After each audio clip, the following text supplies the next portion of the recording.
everybody, welcome to another show, another closing bell for week ending 19th of April 2013. Wow, time really passes quick, right? And it has been, I would say, not too bad, a good week too. Last week, looking back at my records, the 12th of April, we did say that there will be profit taking coming in, and if we hit 1700, there'll be all-time level. We would see profit taking for the first time, and it did. This was last week, but last week was here. We did hit that one. We got 1, 2, 3, 4, 5 bars. That's what we have a profit taking, and we still have 15 days of campaign, or 14 bars days of campaign. So there is a slight bias to the downside, and there will be intermittent profit taking, which still stands until now, right? And looking from what things are today, let's look at the market for what it is presented. It's 1706.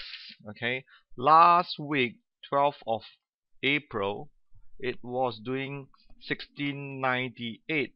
All right, and market's holding up very nicely. That's good about it. Market's holding up very nicely, and let me just show you the chart where we are now. Okay, in perspective. Now, like it or not, if you came for the April 6th, our projections still remain up to about 1730, which is, if you look at 1730, take on my calculator, 1730, which is another additional 30 points from where we are last year, which is here. There you go. Okay, let me just mark it up for you.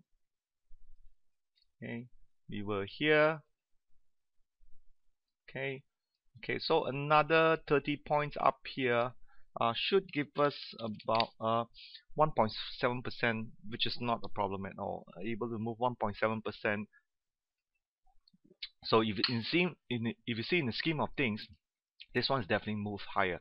Now, also at the same time, there were a lot of projections from fund managers, analyst managers. I've been talking to a couple of them, and they were quite bearish for things to come, and they did expect a 10% drop on May 6th, okay, which is the Monday, the result that comes out. However, based on my networking with all my BN friends and my PKR friends and the network that we have, who do you think will win?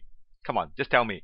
PKR or PR or BN? Type it to me. Okay, this is good. I want to just show who will win before I tell you what I think. Okay, good. Answers coming in. Okay, BN, PKR, we got PKR, BN.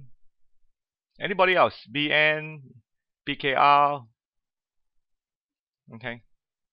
Looks like majority is BN. Okay. Any more? Come on, let's have a bit of fun here.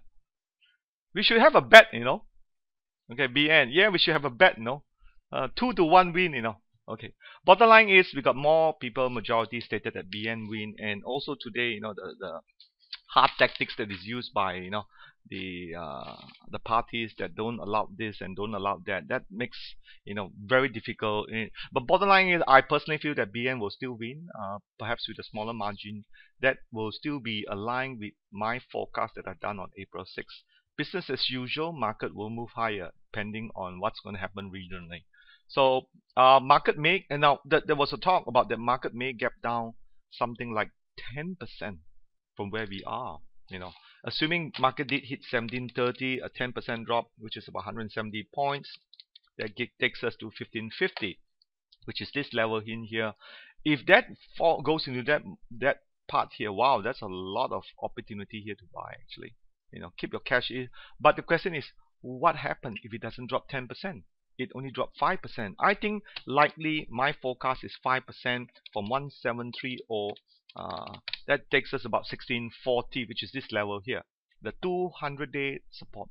The drop is going to be just 5% in there. Some of the stocks may not even drop a lot. If you've been buying high quality stocks, I don't think that you're going to drop more than 5%. What do you all think? Tell me. Okay. So I have a 2-pronged strategy, and I recommend you all to use that. Start buying high quality shares. Keep a bit of cash, perhaps 20-30%. For those those who came on April 6th, you have got the list. What are the stocks to look at? So use those lists. Quickest recovery, safest stocks. That should put you in the right frame of mind. Okay. Foreign funds. Don't worry about foreign fund lie. foreign funds is going to be in here anyway. You look at next thing I'm going to show you is the foreign fund chart. They've been here for the last two years.